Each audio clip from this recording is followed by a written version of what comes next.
नमस्कार दोस्तों, एक बार फिर आप सभी का स्वागत है मनोज फिल्मी पॉडकास्ट में। हिंदी सिनेमा के जंपिंग जैक कहे जाने वाले जितेंद्र आज 84 साल के हो गए हैं।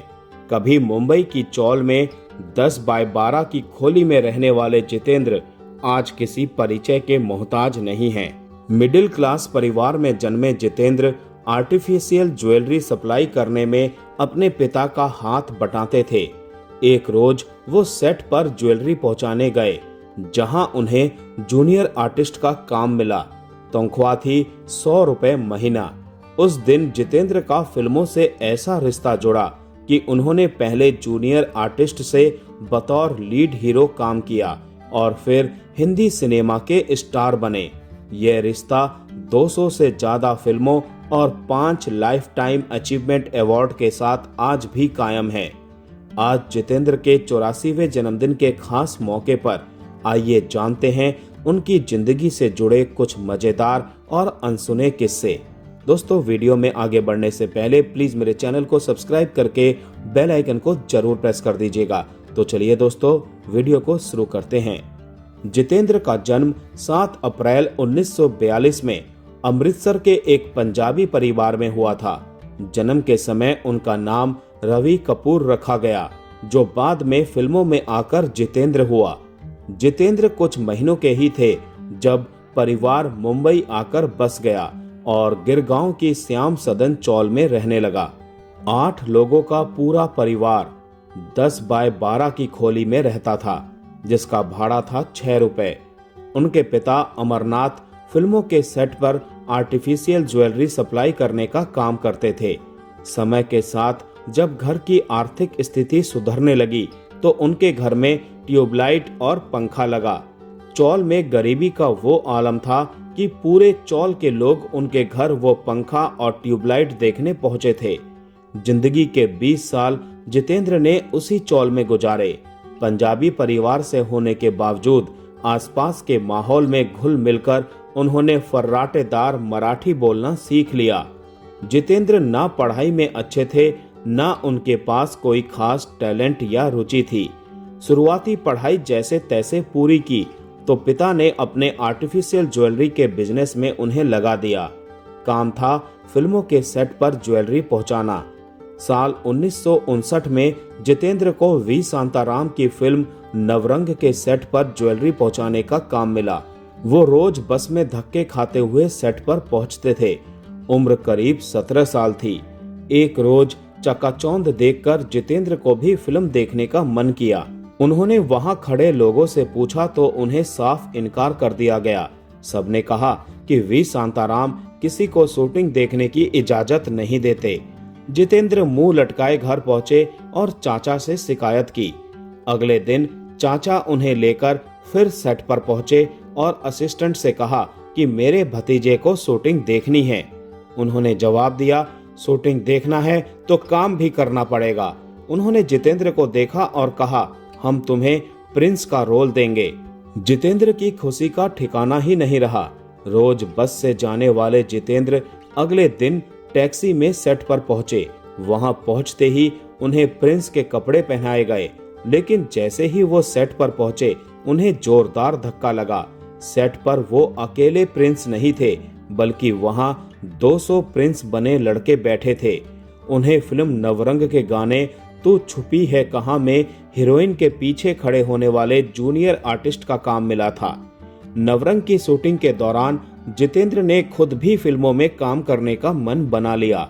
जब उन्हें 1963 में फिल्म सहरा के सेट पर ज्वेलरी पहुंचाने का काम मिला तो एक दिन उन्हें मौका पाते ही डायरेक्टर वी शांताराम से मराठी में कहा कि मुझे फिल्मों में काम करना है। वी शांताराम ने उनकी बात से ज्यादा इस बात पर गौर किया कि एक पंजाबी कपूर साहब का लड़का इतनी अच्छी मराठी कैसे बोल रहा है। इस तरह बात चल निकली। उन्होंने जाते हुए कहा, मैं गारंटी नहीं देता, लेकिन तुम ट्राई करते रहो। इस एक बात की बदौलत जितेंद्र को फिल्म सहरा में ही एक्स्ट्रा का काम मिल गया। उन्हें बस सेट पर मौजूद रहना होता था, जिससे अगर कोई जूनियर आर्टिस्ट ना आए तो वो उनकी जगह खड़े हो सके। इस काम के लिए जितेंद्र को महीने के 100 रुपए तनख्वाह मिली। एक दिन फिल्म के एक सीन के लिए एक्ट्रेस संध्या को आग के ऊपर से कूदना दिखाना था। Actress Sandhya director V Shantaram की पत्नी थी। उस दौर में आम तौर पर खतरनाक सीन करने के लिए एक्टर एक्ट्रेसेस के बॉडी डबल रखे जाते थे, जो उन्हीं की तरह तैयार होकर खतरनाक स्टंट करते थे। उस दिन भी सेट पर एक बॉडी डबल बुलाई गई थी, लेकिन आग देखकर उसने सीन करने से इनकार कर दिया। आग की लपटें देखकर वो लड़की डर गई और वहां से चली गई। सेट पर मौजूद जब कोई लड़की वो सीन करने के लिए राजी नहीं हुई तो वी शांताराम ने जितेंद्र को ही ये काम दे दिया।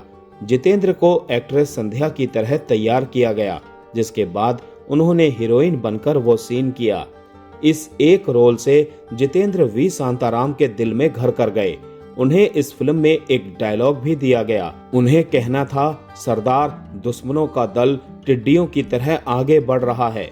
25 रीटेक के बावजूद जितेंद्र यह डायलॉग ठीक तरह से नहीं बोल पाए। खींचकर वी शांताराम ने वो गलत डायलॉग ही फिल्म में फाइनल कर लिया।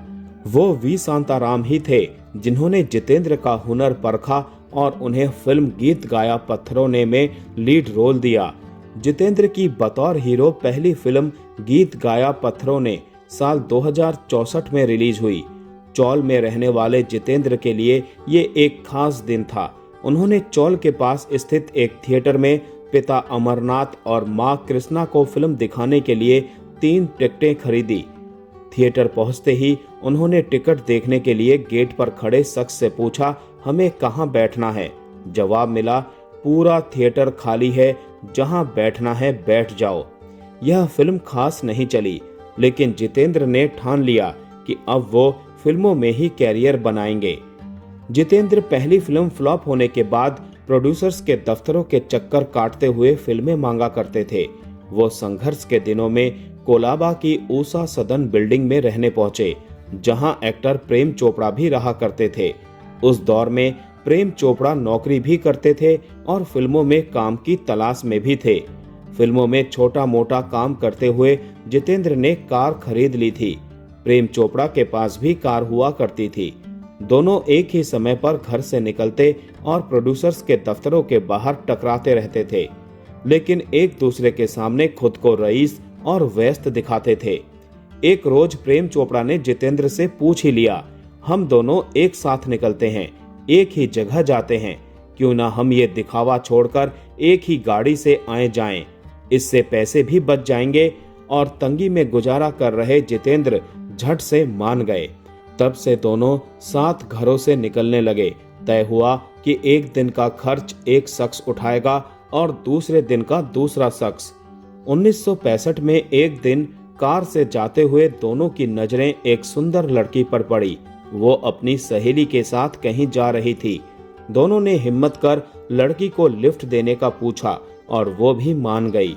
जितेंद्र ने चालाकी से उस सुंदर लड़की को अपने साथ पीछे की सीट पर बैठा लिया और उसकी सहेली को कार चला रहे प्रेम चोपड़ा के बाजू वाली सीट पर बिठाया।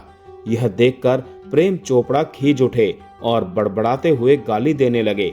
पीछे बैठी सुंदर लड़की ने जितेंद्र से पूछा, ये क्या कह रहे हैं? जितेंद्र तो जितेंद्र थे। उन्होंने कहा कि प्रेम चोपड़ा आगे बैठी लड़की को पसंद करते हैं।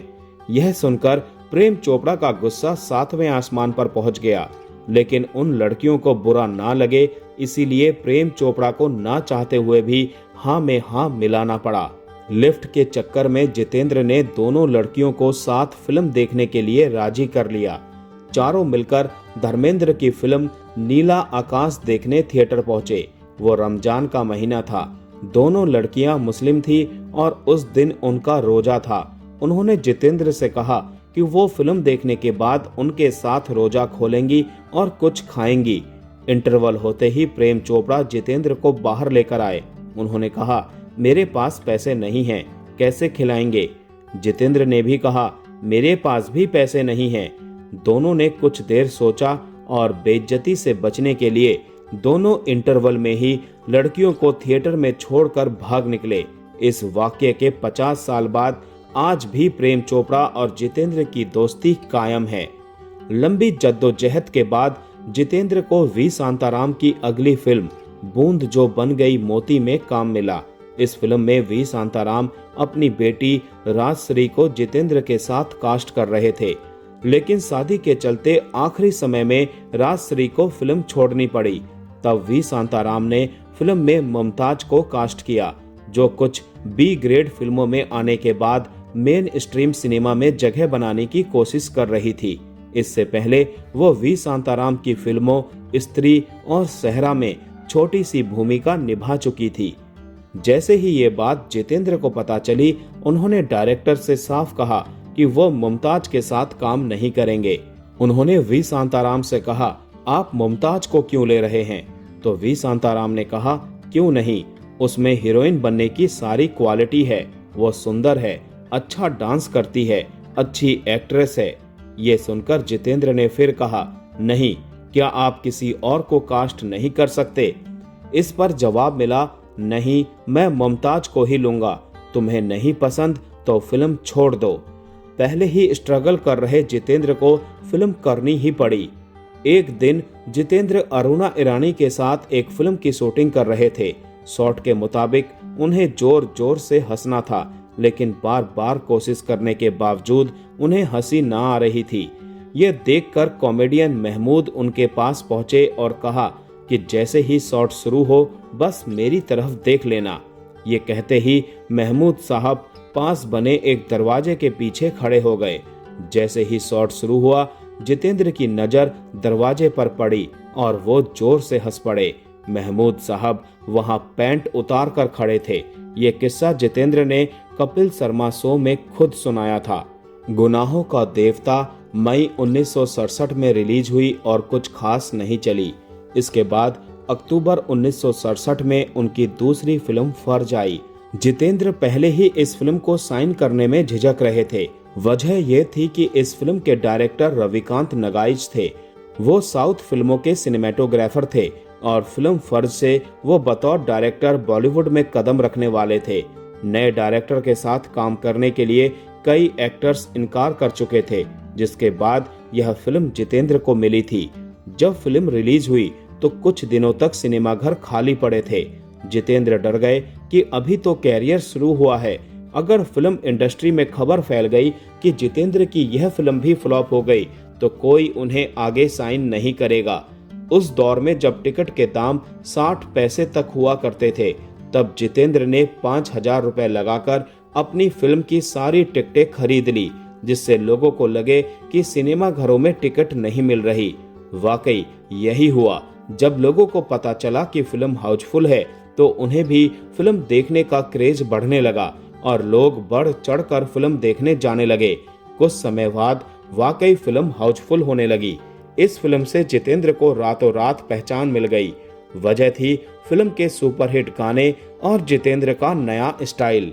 फिल्म का गाना मस्त बहारों का मैं आशिक जबरदस्त हिट रहा। फिल्म में उनके पहने गए कपड़े और जूते भी नया ट्रेंड ले आए।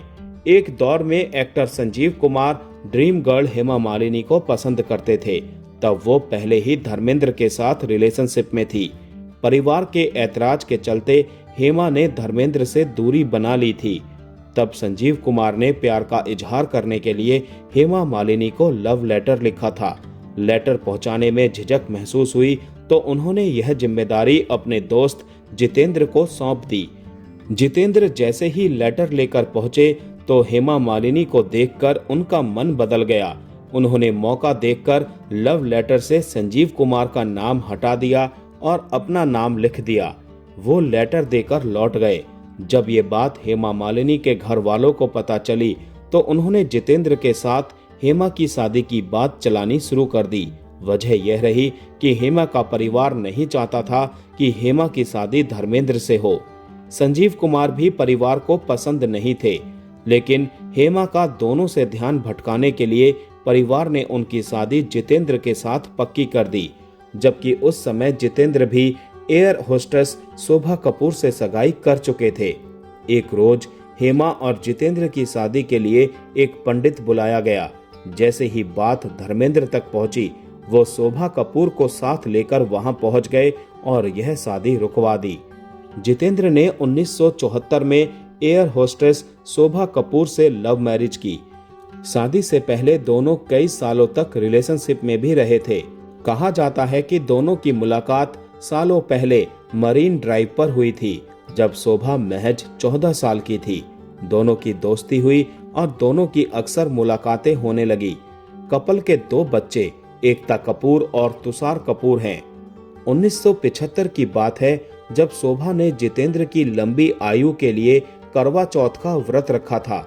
उसी दिन जितेंद्र को शूटिंग के लिए फ्लाइट से निकलना था। फ्लाइट लेट हुई तो जितेंद्र शोभा का व्रत खुलवाने घर आ गए। फ्लाइट का टाइम होने लगा तो जितेंद्र निकलने को हुए, लेकिन शोभा ने जिद कर उन्हें घर पर ही रोक लिया। पत्नी की जिद देखकर जितेंद्र ने अपने मेकअप आर्टिस्ट को भी वापस बुला लिया और कहा अगले दिन निकलेंगे। कुछ समय बाद जितेंद्र की नजर एयरपोर्ट की तरफ गई, जो पाली हिल इलाके से दिखाई देता था। उन्हें उस तरफ आग लगी हुई नजर आई। कुछ समय बाद खबर मिली कि जिस इंडियन एयरलाइन की फ्लाइट से वो जाने वाले थे वो क्रैश हो गई है। यह किस्सा जितेंद्र ने कपिल शर्मा शो में सुनाया था। जितेंद्र हर साल अपने बच्चों तुषार और एकता को 1 महीने के लिए देश से बाहर घुमाने ले जाते थे। एक बार की बात है, जब फैमिली जिम्बाब्वे गया। जैसे ही जितेंद्र एयरपोर्ट से बाहर निकले तो कुछ बच्चे उनका ऑटोग्राफ लेने दौड़े चले आए। यह देखते ही बेटी एकता कपूर ने जूता उतारकर उनकी पिटाई करना शुरू कर दिया। जितेंद्र ने 6 दशकों के फिल्मी सफर में करीब 200 फिल्मों में काम किया है।